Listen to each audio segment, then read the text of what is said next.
So by setting up that other traditional systems that endure for many centuries and then eventually disappear, by setting the question up this way, it looks like the only possible answer is that capitalism in the way that it's understood today is also going to disappear. And I think that's more or less obvious because circumstances are going to change, and we're not going to have the same type of organization of labor and companies and taxes and so on forever. But I think so. Is it going to change in a way that leads to a better distribution of capital and resources and well, frankly, the proceeds of what the system is generating, or is it going to change to something that it's even more concentrated, even more, inegalitarian, and so in principle, I think theoretically could also go to this other direction. I mean,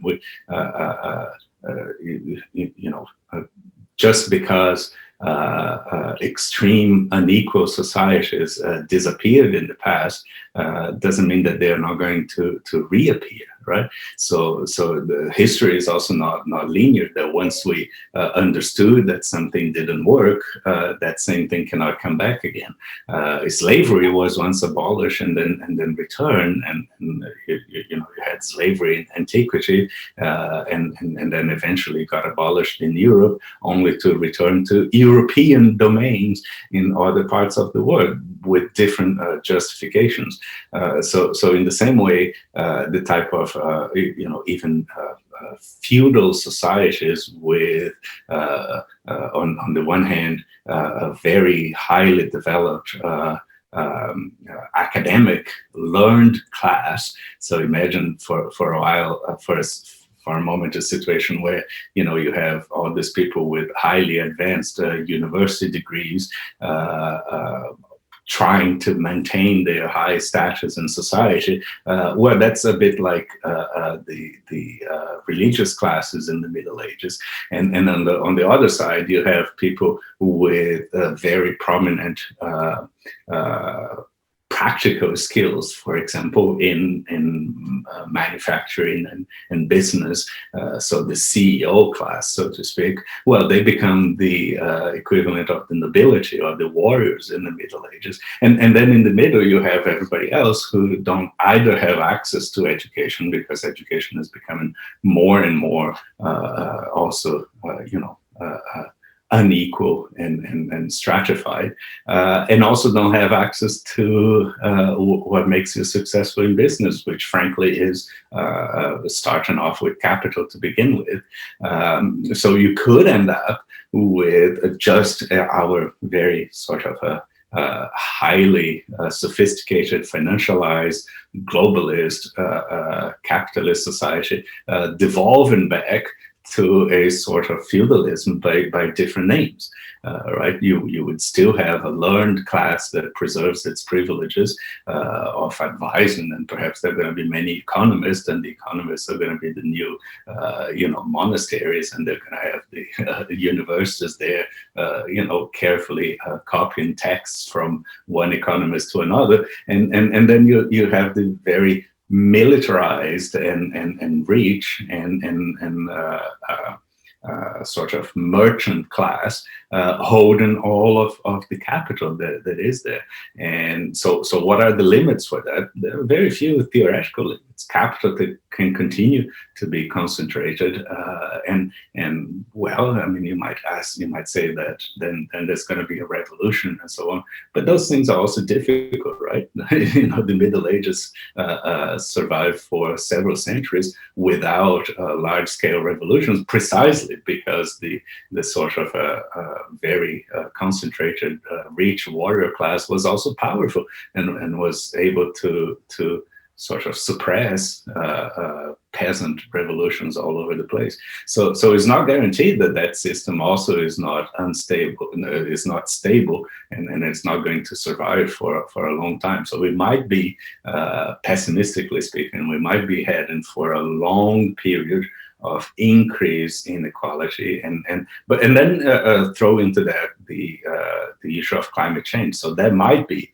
the ultimate break to that system, not because of some internal mechanisms of society, but because nature and the planet itself is going to put a stop to it, and maybe with more pandemics and so on. But that's very bleak and pessimistic. Now, what are the alternatives? Well, there are other alternatives, just like I was saying. So you could have a situation where capital doesn't concentrate so extremely in the hands of a few prominent CEOs, but how does that happen? Well, there needs to be a process of very strong deliberation in society where there's a conscious decision that this is something that is not desirable, and then you take measures such as have high progressive taxes in income, and taxes on property, and taxes on inheritance, coupled with very large scale education investment, so that everybody has access, not just the highly skilled, high learned prophets of capitalism. So everybody has access to the benefits of education, but this requires, as I said, it's not it's not going to be the elites that are going to voluntarily say, okay, well, take it away from us. This requires mobilization and deliberation and democratic decisions that this is what needs to be done, and it includes at the core, mobilizing the resources that are available to the general public, and those resources are the state.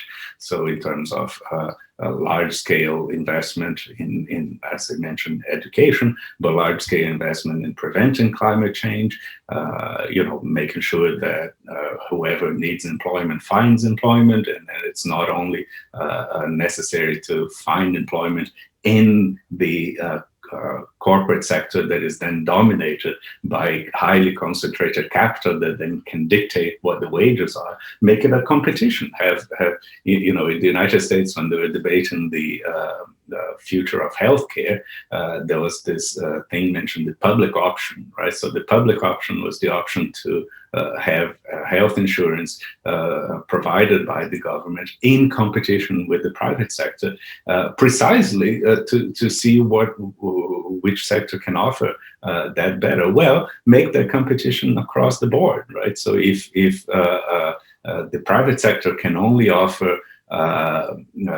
jobs that are below subsistence level, if the only way for Walmart to exist is to pay below minimum wage wages to their employees, well, then have better jobs in the public sector. Of course, not doing the same thing. Nobody is advocating that the public sector opens up supermarkets to sell cheap goods, but there are several things that the public sector needs to do, for example, in relation to climate change. So there's no shortage of jobs that the public sector could offer in genuine competition, so that there is no race to the bottom in terms of wages and working conditions. So all of those things should be on the table. progressive taxes, large-scale public investment. What I just described was akin to a job guarantee that has been mentioned in the United States, a basic income. Why not? So I'm very eclectic in terms of the alternatives, and I think it needs to be tried and experimented, just in the way that Germany experimented with board participation for workers, and it worked. Nobody will say that German companies are unproductive, right? What was the last time that you said that you saw anybody complaining that German companies were unproductive? Maybe Italian companies, but not German ones, right? And so clearly, there's room for organizing both the private and the public sector in different ways that would avoid the sort of bleak, inegalitarian and highly concentrated and ultimately destructive of the environment scenario that I described before.